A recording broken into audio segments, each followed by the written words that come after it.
the pedophile. He made his own little boy. Yeah, I know. But, you know, there's pedophiles out there, and they're not all Michael Jackson. You know, I had this encounter with this 12-year-old when I was 5 that was sort of awesome.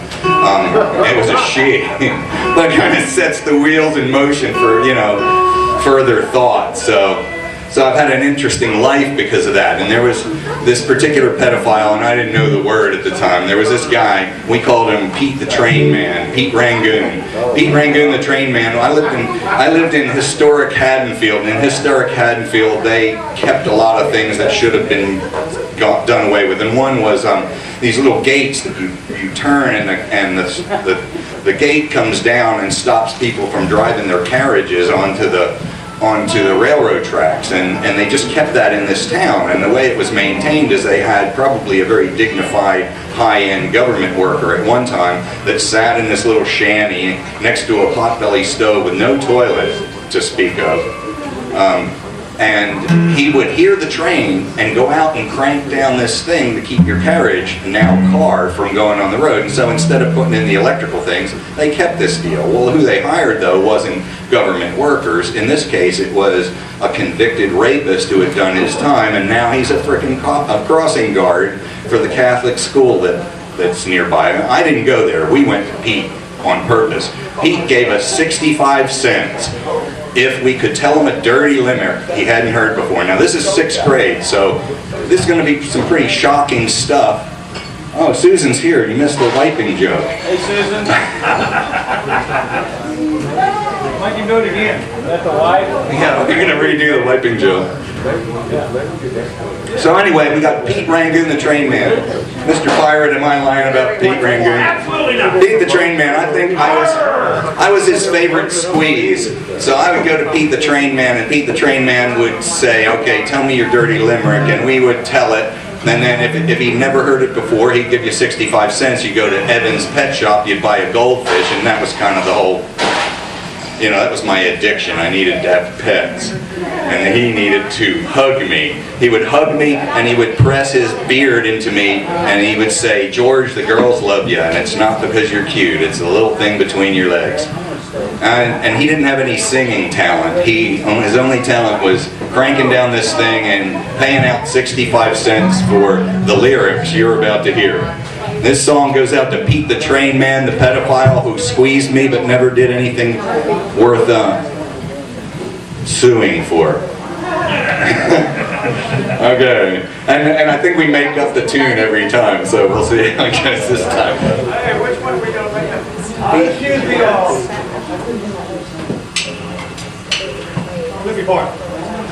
It goes like this. It goes Pete Rangoon, and then it goes 6th grade, and then it goes Sweet Antoinette, and then it goes Tulip Lips, and Clementine, and then Monkey, and then it has this 65 cent interlude. We'll see how it goes. All right.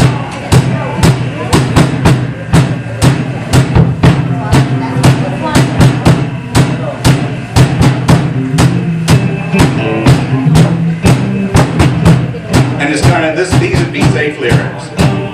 369, the kids drank wine, the monkey chewed tobacco on the two car line, the line broke, the monkey got choked, and they all went together in a little rowboat. You wouldn't get 65 cents for that. Pete Rangoon, I need my 65 cent fix at Evan's Pet Shop. We are the boys of the 6th grade class. We don't put up with trifles. We hang our balls upon the walls and we shoot them down with rifles. We pluck our wives with butcher knives and we feed our babies pickles.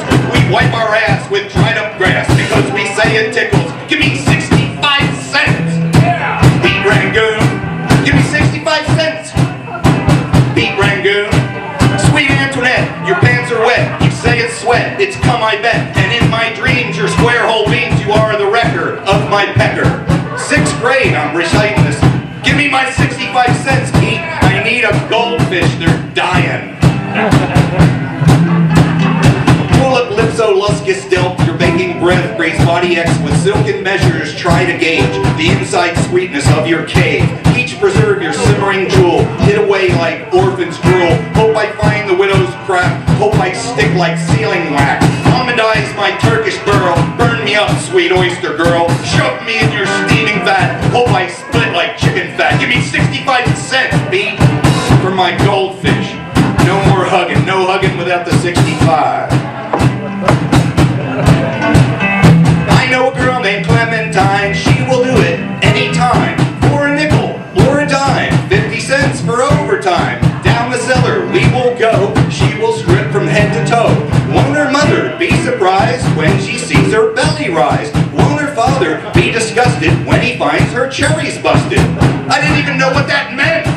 Give me 65 cents, Pete Rangoon, and a little hug.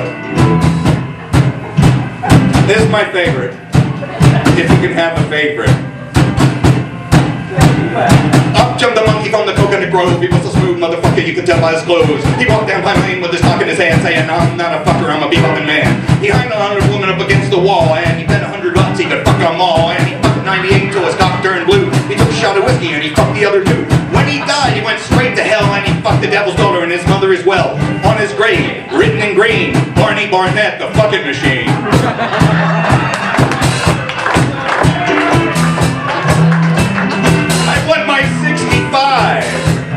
Pete Rangoon, he pooped in a 5-gallon bucket behind the potbelly stove. I'm not going to tell you how I found that out. Give me my 65 for digging in your poop bucket, you slime ball. Go back to prison, you rapist. Fuck, die. That was